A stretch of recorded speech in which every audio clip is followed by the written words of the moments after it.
of KDKR's daily programming do not necessarily reflect the views of the management or staff. Prudent Money with Bob Brooks is sponsored by the Prudent Money Foundation on 91.3. Well, does your mechanic's years of experience actually matter? Today we're going to take a look. Stay tuned for the special Car Corner edition of Prudent Money.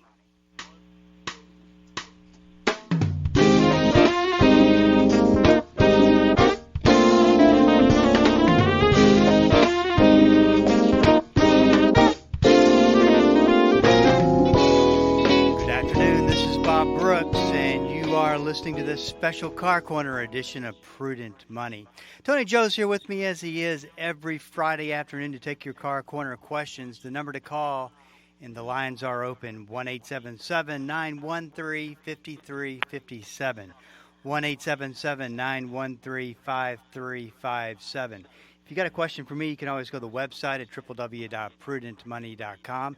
Send that question in and I will get you taken care of. That's all at the website, www.prudentmoney.com. 1-877-913-5357. Tony Joe, how's it going today? Well, it's going pretty good. How about you, sir? You got to be in a much better mood with it. It's a little bit cooler outside, not so hot in the garage, I would assume. Yeah, it is. It's a lot nicer. I have a question. Yes. The previous advertisement for Point of View, yes, said that they're going to start televising the radio, going to watch the radio show. Mm-hmm. Now, I've seen this before on different, occasions where you watch the radio show. It doesn't seem like it's that fun to watch two guys on the radio. My point is, the question I have is, you're not going to start that, are you? Are we going to do that? No, good, probably not. Good, because, between your casual Friday dress wear and me coming in with my work clothes, don't do that to us, Bob. Then I'd have to shower and wear better clothes and shave. But you actually... sounds like a lot of hassle to me. Yeah, I'm not going to put you up there on Facebook, so you don't have anything to worry about. That's why I like radio.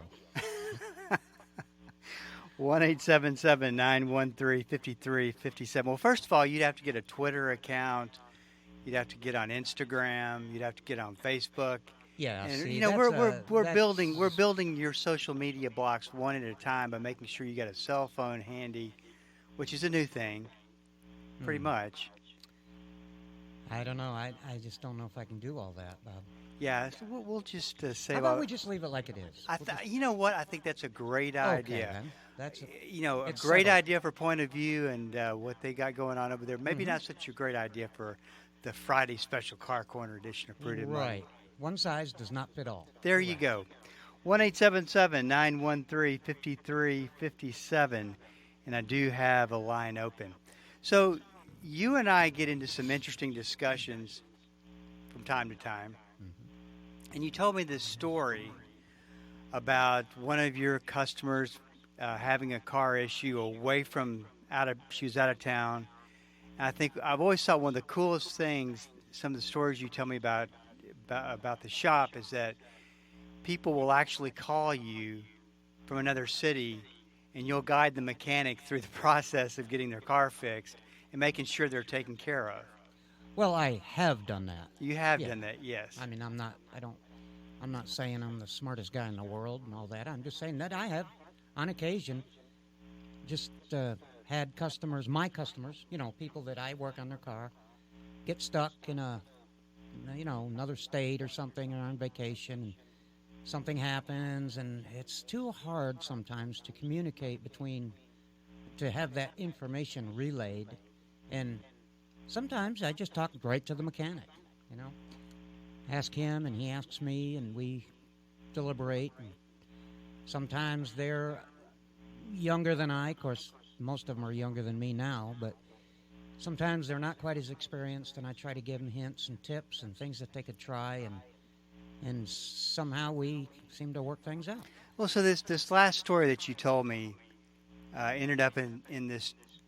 We were debating a little bit. Neither one of us really had the answers because we both kind of came to the same conclusions. Mm-hmm. Was that, do you work with a mechanic that's just starting out? an inexperienced mechanic learning the trade. You got a car issue. Do you work with someone young? Doesn't have to be young, just starting out. Mm-hmm. And we both agreed that the answer is probably not just absolutely no. You don't work with anybody inexperienced, because you and I were inexperienced at one time. Right. But it does come down to this: whether they are extremely experienced, and you and I have come across stories of very seasoned mechanics that you would not want working on your car. Mm-hmm. Exactly. So it has really nothing to do with experience. It has everything to do, though, simply with red flags. Mm-hmm. Well, I'll tell you, the thing about it that you got to realize is that inexperienced mechanics usually are under the guidance of somebody else in the shop who's more experienced and more knowledgeable. So when he gets stuck, of course, he's going to ask questions go to the more knowledgeable guy, and the more knowledgeable person can come over and give him a hand and help him, and that's how he learns, and there's nothing wrong with that. I was very, very young when I started working on cars, but my dad would show me things, and of course, that was my go-to guy back then, of course. Then I grew up, and when I became, on my own, I had quite a bit of knowledge and experience when I went out to try to tackle things on my own. But most places are not independent shops, or if they are, they usually have more experienced guys around that have more years behind them. Let's talk to Mike in Dallas. Mike, welcome to the program. What's on your mind today? Bob, thanks for taking my call. The discussion you guys are having is exactly the question I have. So, Tony, here's my question. Yeah. I've been waiting for a year to buy a Ford Lightning. So now they give me an email, and it's time for me to buy one. Now I'm a little bit hesitant because I have so many questions about these Ford Lightnings, and mechanics, they're going to have to work on them. And based on what you're seeing out there, what you might be hearing out there, is it going to be an option for me to go to anything other than the dealership if something goes on with this Ford Lightning? And I'd like to know your opinion about what some of the maintenance challenges or maybe even rewards might be with these electric trucks. So I'll hang up and listen. Bob, love the show, buddy. Hey, thank you, Mike. Thanks for calling in, and God bless. Okay, let me start. Give Mike a chance to turn his radio back up so he can hear. This is a problem that I see as a temporary situation for now. These EVs and these hybrids and everything that Mike is bringing up about his Lightning is going to be a matter of this. You got to go back to the dealer. You're going to go back to the dealer anyway under warranty. But over time, independent garages and other places that do auto care are eventually going to either get into the business. They're going to start learning how. Right. They're going to have to. They're going to either sink or swim. They're going to learn how to evolve into the new vehicles and the new technology, or they're going to go out of business, because that's where the demand is going to be. That's where all the money's going to be, because the people that are going to break down are going to have a lot of these hybrids, electrics, and plug-ins, and different versions of even the new technology on just strictly internal combustion is always changing. So, Mike, I wouldn't worry about it. You're going to always have to go to the dealer anyway for the warranty period. And once that's over, I predict by the time that's over, you'll have more and more outlets coming online, so to speak, that will be able to competently repair your vehicle without having to go back to the dealer.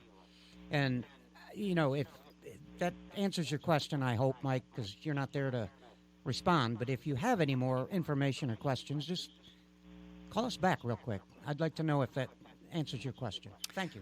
1-877-913-5357. That is the number to call, and I do have a line open. You were talking about the independent garages. That's going to be a very interesting transition, because we can debate all day whether or not everything's going to go electric. I just can't even see them having let's say that they want to do that. Between the electric grid, between the infrastructure, with the charging stations, I just can't see that maybe in my lifetime. Well, a lot of us can't. But I will say this. Let me just tell you a real quick story about evolving into different generations of automobiles and as the technology progresses. When I was 15 years old, I couldn't even drive myself. My brother had to drive me to this nearest city where they were giving a class on electronic ignition. And if Mike's still listening, this might help him a little bit. But electronic ignition came out, and it eliminated what the old-timers knew as points and condenser. So this was really radical. This was, oh, man, how does this thing work? Nobody could understand this. I mean, today, Bob, electronic ignition as we knew it then is old technology. Right. I mean, it was a scary thing at first, but as you learned how to repair them, and as you learned and evolved and kept up with the times and bought the equipment that you needed to fix it, it's no big deal. It really never was that big of a deal. It was at first because it was new. But if you didn't get scared and shy away from it, then we worked on those things for years and years and years. And now that type of electronic ignition called HEI ignition isn't even used anymore. That went by the wayside like points and condenser did.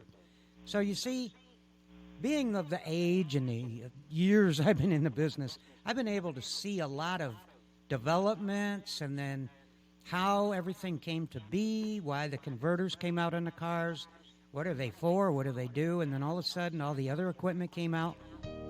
It was just a non-threatening thing.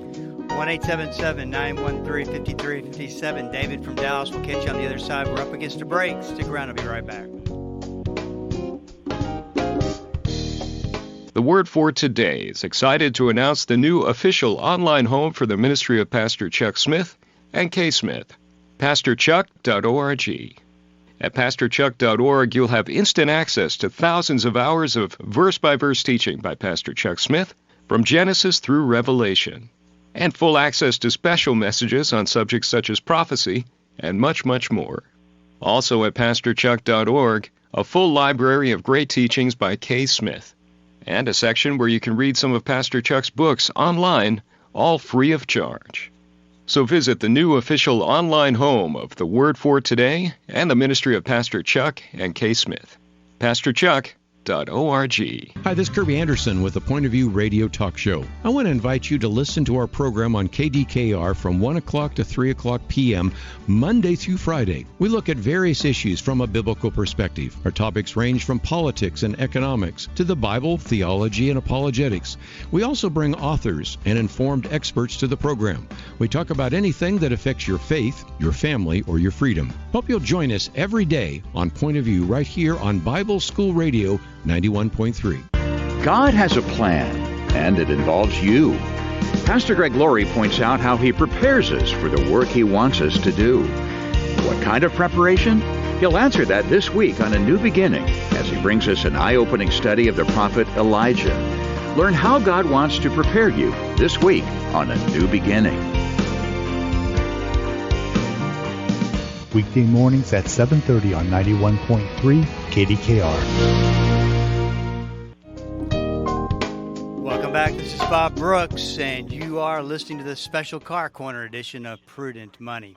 1-877-913-5357. Let's talk to David from Dallas. David, thanks for hanging in there. What's on your mind today? Hello, just a minute. Let me take you off speakerphone. Thanks for taking my call. Maybe I drove my front-wheel drive Toyota RAV4 front-wheel drive too many miles on the front tires, because that's what the tire shop says. Because when they rotated my tires, they said I went back after I found out my car was bouncing on the front, and they said, "Well, that's a mistake that you made. You drove your car too many miles, and then when we put the tires on the back, the front tires on the back tires on the front, now you've got the tires not out of balance because they balance them, but they said that's part of the problem. You've worn the tires too long on one end. Okay. How does that sound to you? Now, let me tell you what happens. A lot of times, people don't often know when to rotate the tires, and they don't do it often enough. But okay, letting it go like you did, you just think about this for 1 minute, just so it will help everybody else that's listening. When you do a lot of turning, you're going to wear the front tires out a lot quicker.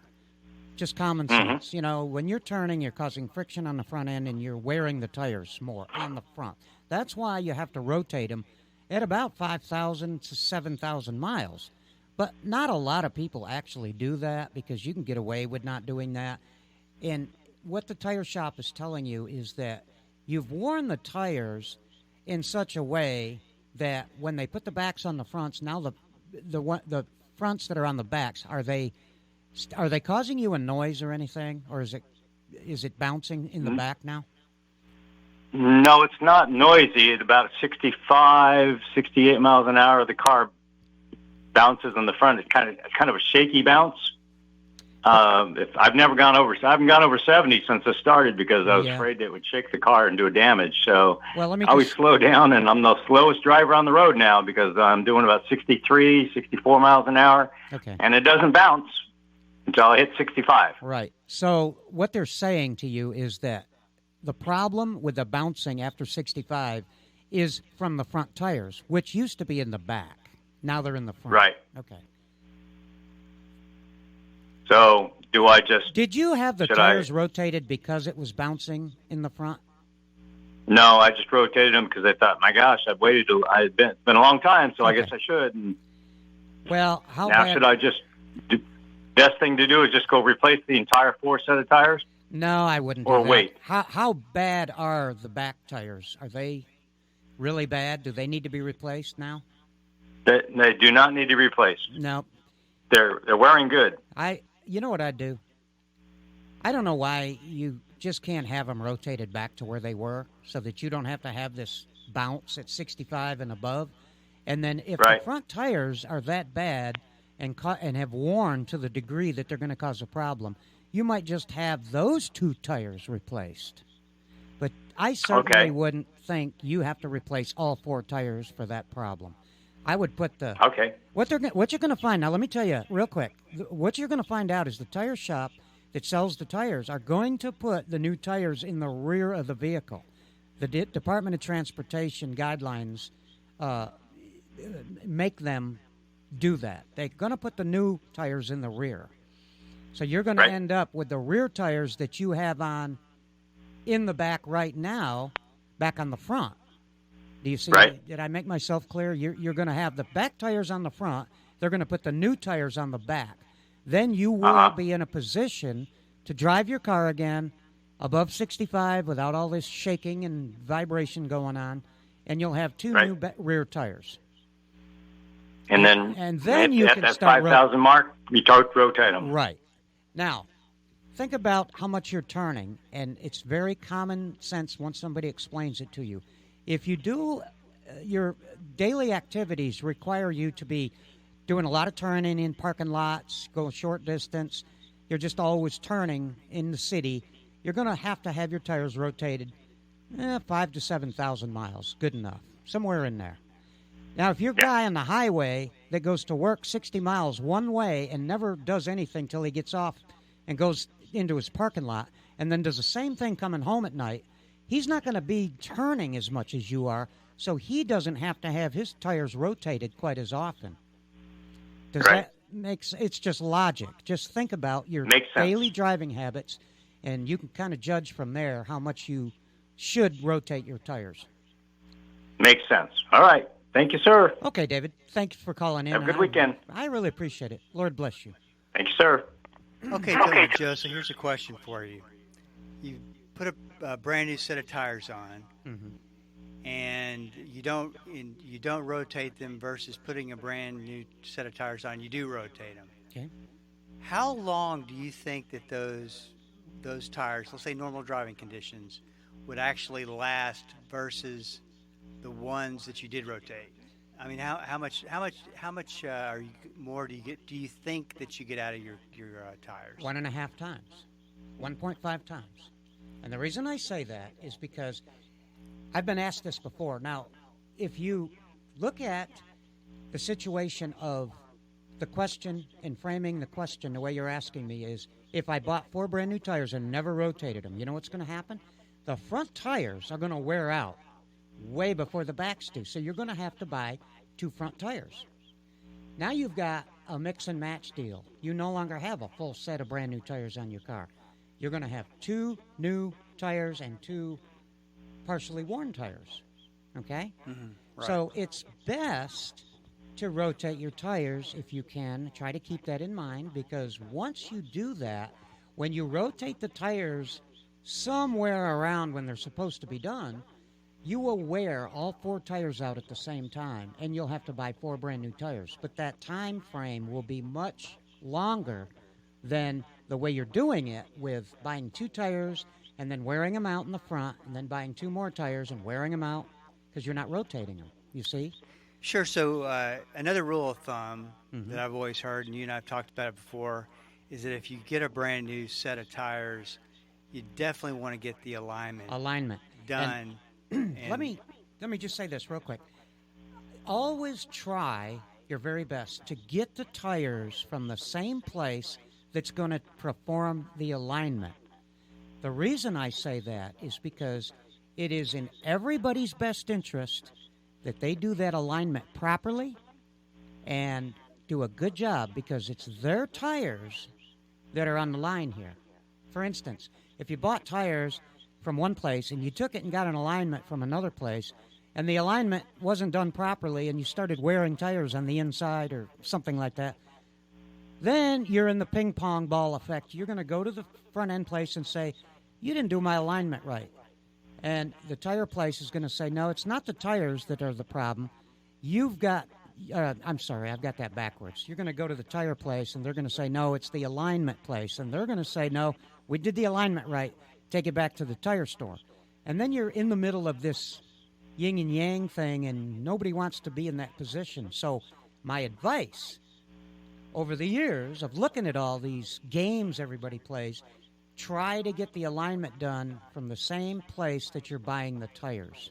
Let them put the tires on, let them install them, and let them align the car. That way you're kind of protected. Everything happens under one roof. If there's a problem, you go back to that one place. Well, you know what's interesting about that? I mean, that's the ideal situation. You take and this is no advertisement for this company, but you take a company like Discount Tire, who probably, what percentage of business in the Dallas-Fort Worth area the percentage of cars do you think they take care of? Quite a big percentage. Big percentage. And you always wonder why they never not included, but added a wheel alignment. Mm-hmm.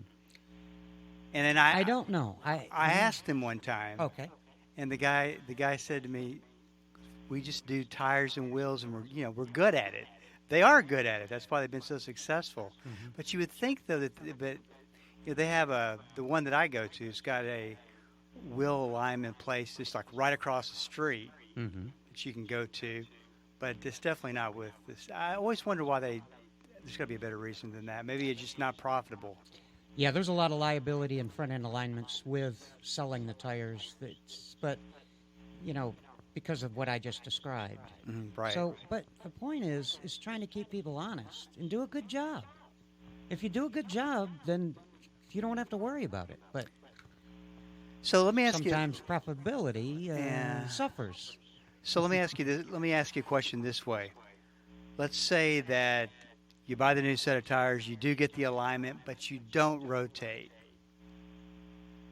Still.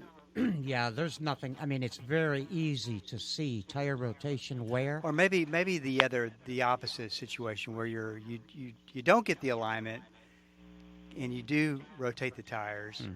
Are you still buying any time, or you still have a Bob, because it's very good.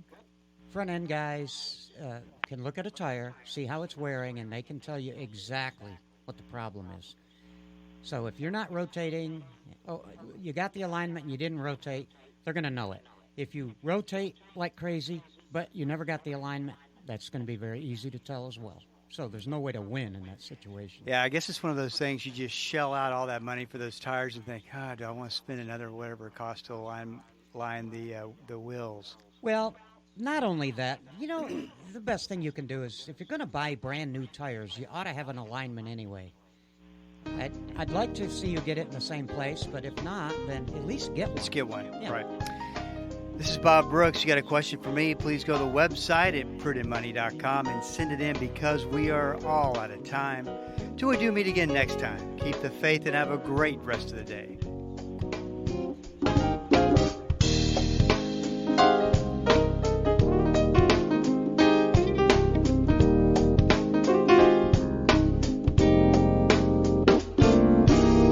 That's all the time we have for today. Questions or comments for Bob, or to find out more great information like what you've just heard, visit www.prudentmoney.com. Be sure to join Bob Brooks again for the next edition of Prudent Money.